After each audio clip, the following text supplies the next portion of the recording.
Considere dos espiras, una espira infinita, que es la que tenemos aquí en el lado izquierdo, y una espira rectangular. Las dos espiras están separadas a una distancia d y las dimensiones de la espira rectangular son A y B. Nos piden calcular la inductancia mutua entre los dos circuitos.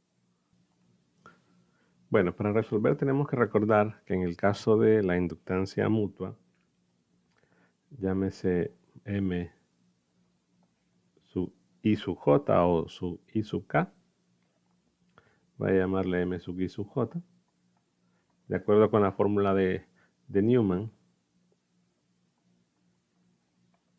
Esto es igual a mu sub 0 sobre 4pi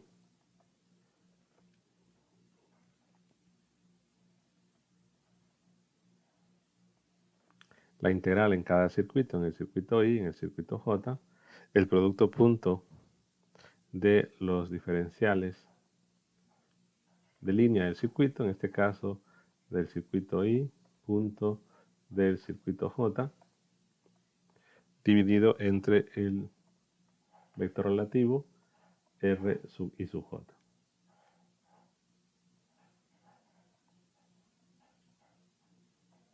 Esa es la llamada fórmula de Newman, pero que claro, tendríamos que considerar cuál es el circuito I, cuál es el circuito J, tomar los diferenciales, es decir, debería tomar en el caso de la línea infinita, tomo un diferencial, digamos, acá de línea, y le llamo este DDSI, tomaría un diferencial en el otro circuito, en este caso DDSJ, tendría el vector relativo,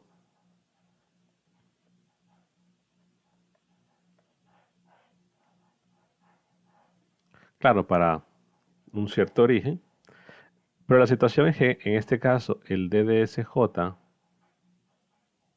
al ser pues las curvas que definen al rectángulo ser diferente, es decir, no puedo definir con un diferencial de línea todo el rectángulo, tendría que hacer 4 términos. Evidentemente 2 van a ser muy similares, que son la parte de arriba con la parte de abajo y la parte de derecha con la parte izquierda.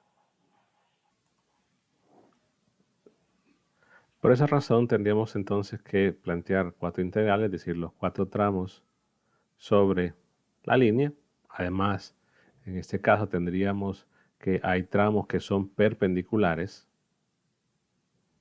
por lo que el tramo el horizontal en esta parte de acá, junto con el de la línea, al hacer el producto punto, al ser perpendiculares, daría 0. De igual forma, el tramo este, al hacer el producto punto, daría 0. Entonces, al final, la fórmula de Newman, o que expresada de esta forma, se reduce a hacer únicamente dos integrales, en este caso, de la línea infinita con los tramos que son verticales. Esa es una opción.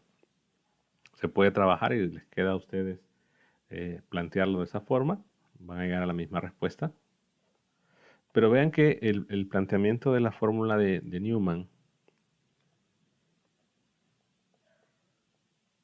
la ventaja que tiene es que es un factor completamente geométrico. No hay en esta expresión corrientes o densidades de corrientes para poder trabajar. En realidad vean que en los circuitos no se da o no se indica que es una corriente, pero también podemos utilizar la idea del flujo magnético para encontrar la inductancia mutua.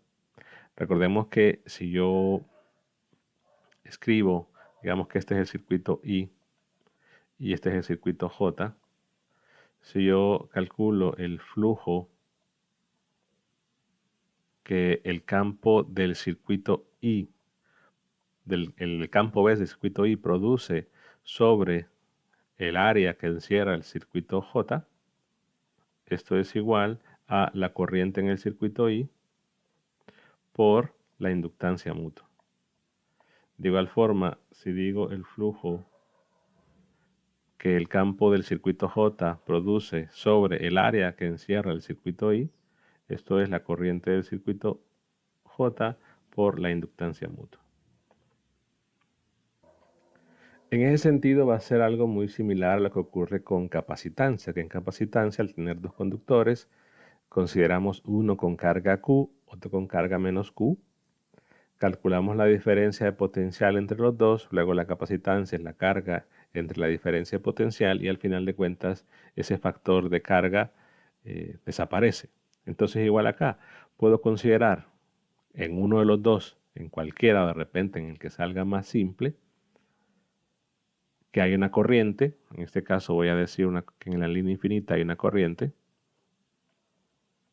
y calculo el flujo magnético del campo B que produce esa corriente en la línea infinita sobre el área del otro circuito y tendría entonces una expresión que me da flujo en términos de corriente. Entonces puedo despejar a partir de esa ecuación la inductancia mutua. Si recordamos el problema 17.3 del libro de Wagner, que está ya resuelto en un recurso, en un video, era una corriente variable la que se tenía, pero al final de cuentas deben observar que el flujo magnético del campo de la línea infinita sobre el área del otro circuito era o es igual a mu sub 0 por I sobre 4pi, el valor de B, por el logaritmo de D más A sobre D. Entonces, haciendo la comparación, ¿no? Yo tengo acá que el flujo del circuito I sobre el circuito J, ese flujo es este. Queda en términos de la corriente.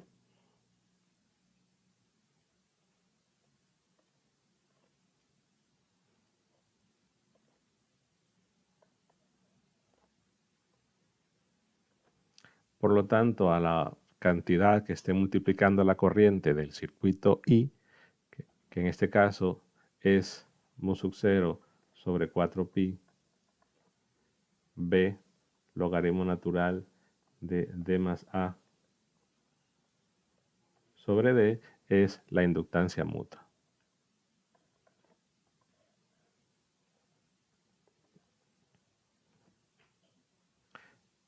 Pueden entonces ustedes comprobar utilizando la fórmula de Neumann, donde, repito, únicamente tendríamos el efecto o la integral de la línea respecto a estas dos porciones, dado que en las otras dos, en las que están horizontales, este producto punto va a ser cero.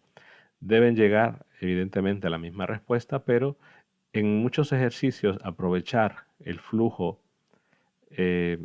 suponiendo que en uno de ellos hay una corriente, vean que tuve que suponer eso, pero que al final de cuentas esa corriente que se supone desaparece, porque lo que decimos es simplemente que la inductancia mutua es el flujo entre la corriente que está pasando por el circuito que está produciendo justamente el campo B. Entonces, usando esta relación, es muy similar, lo mencionaba, a la idea de capacitancia, donde suponíamos una carga Q y menos Q, y al aplicar esta expresión, la carga desaparecía. De igual forma, la diferencia potencial, ambos factores se cancelaban y solo quedaba el factor geométrico. Entonces es muy similar. La otra forma, porque ya serían dos formas de hacerlo, la otra forma en que si de repente es más trabajo, porque podemos calcular el flujo, considerar que hay una corriente en el otro circuito,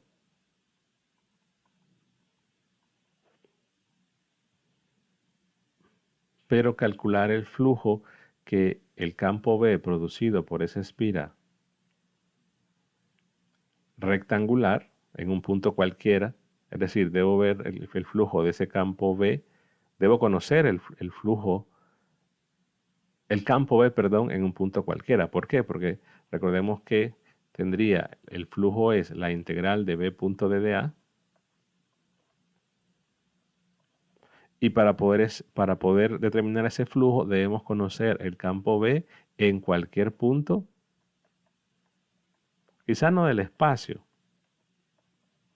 pero en cualquier punto de la superficie.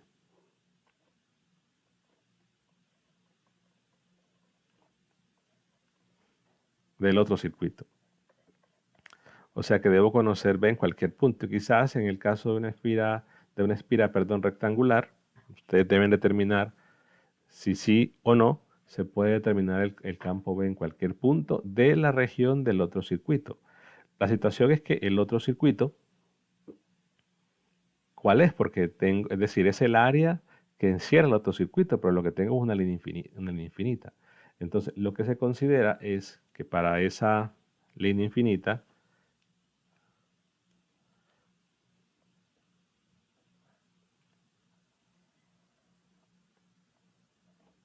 tendríamos el retorno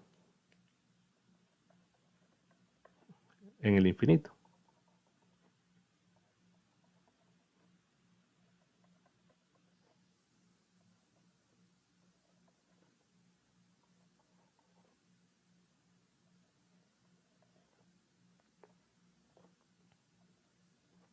Y de forma que el área que encierra ese circuito sería esa área que evidentemente va a ser infinita.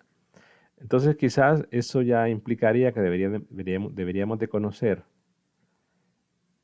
el campo B de la espiral rectangular básicamente en cualquier punto del plano que contiene el circuito. Entonces, si podemos conocer esa información, la integral pues, se puede hacer.